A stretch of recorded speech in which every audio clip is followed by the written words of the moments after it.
ওয়া মা আলাইনা ইল্লাল বালাগ।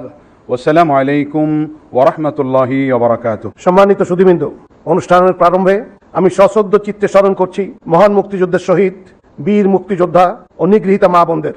গভীর শ্রদ্ধায় স্মরণ করছি মহান স্বাধীনতার ঘোষক শহীদ রাষ্ট্রপতি জিয়াউর রহমানকে। শ্রদ্ধা জানাই গণতন্ত্রের আপসীন নেত্রী, বাংলাদেশের 3 বারের সাবেক প্রধানমন্ত্রী বেগম খালেদা জিয়াকে। বিধি 12 এর উপবিধি 6 অনুসারে মির্জা ফখরুল ইসলাম আলমগীর গণপ্রজাতন্ত্রী বাংলাদেশের রাষ্ট্রপতি পদে নির্বাচিত হয়েছেন। এখন আমি অনুগ্রহপূর্বক শপথ পাঠ পরিচালনা করার জন্য মাননীয় স্পিকারকে এবং অনুগ্রহপূর্বক শপথ গ্রহণের জন্য নবনির্বাচিত মহামান্য রাষ্ট্রপতিকে বিনীত অনুরোধ জানাচ্ছি।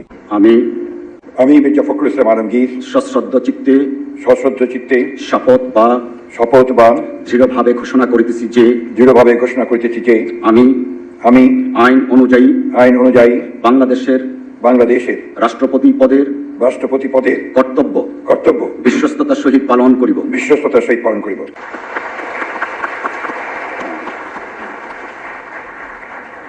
এখন শপথনামায় স্বাক্ষর করছেন মহামান্য রাষ্ট্রপতি এবং তা সত্যায়ন করবেন মাননীয় স্পিকার।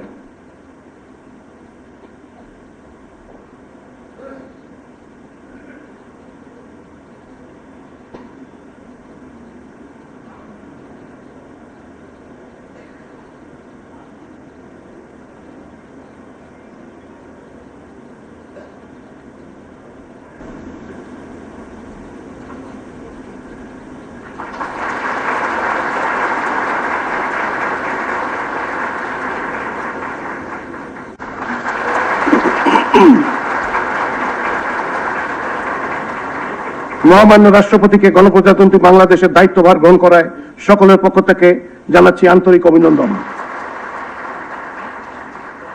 এ পর্যায়ে মাননীয় স্পিকার এবং মাননীয় ডেপুটি স্পিকারকে অতিথি সারি